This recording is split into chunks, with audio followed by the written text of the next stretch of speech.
Dari Studio 77, 7 FM Radio Keledang. Tetap bersama saya, Naufal Saptagunadi.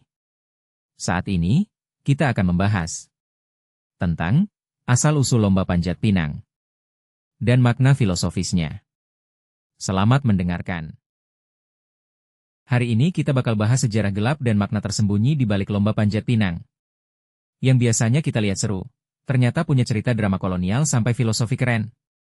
Jadi, tetap simak sampai habis ya. Tidak seperti di saat kolonial dulu.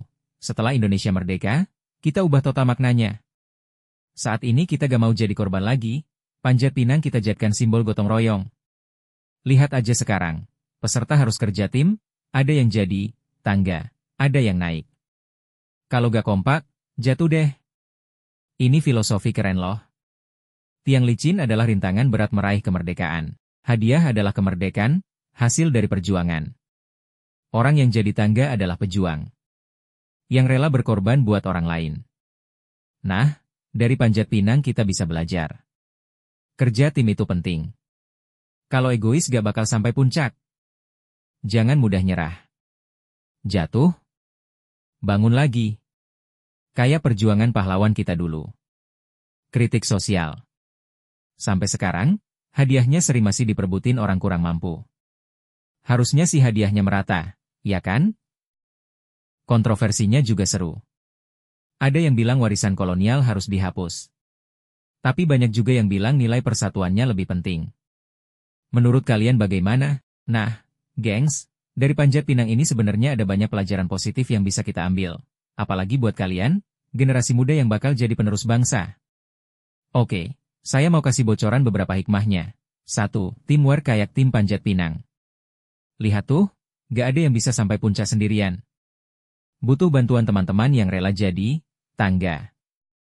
Sama kayak di kehidupan, kolaborasi itu kunci. Mau di sekolah, kerja, atau bahkan bikin proyek bareng, kita harus saling dukung. 2. Pantang menyerah layak pejuang.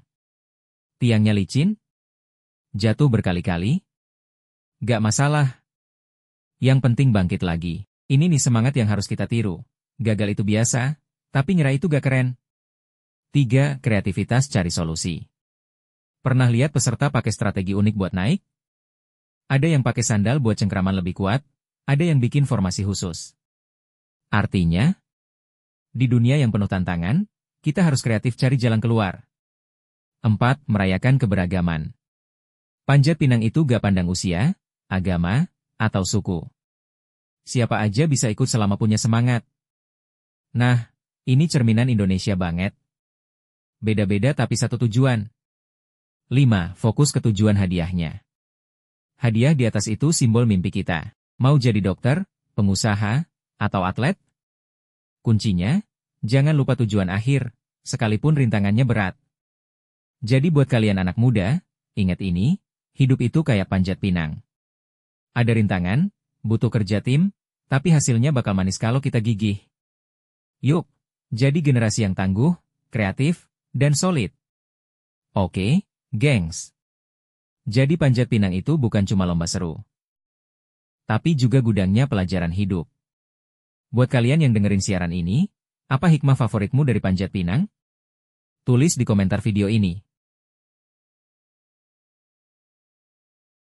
Kalian ingin tahu bonus fun fact-nya? Ternyata di Belanda, tradisi ini punah, tapi justru hidup di Indonesia. Pinang asli sekarang sudah agak jarang, jadi diganti bambu atau besi.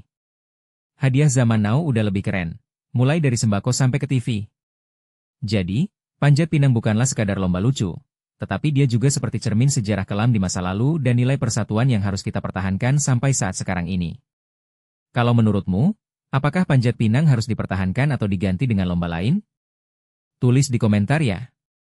Apabila kalian ingin dibuatkan video asal-muasal lomba lainnya, kalian dapat tuliskan permintaannya di kolom komentar. Oke. Jangan lupa juga untuk like, subscribe, dan share ke teman-temanmu.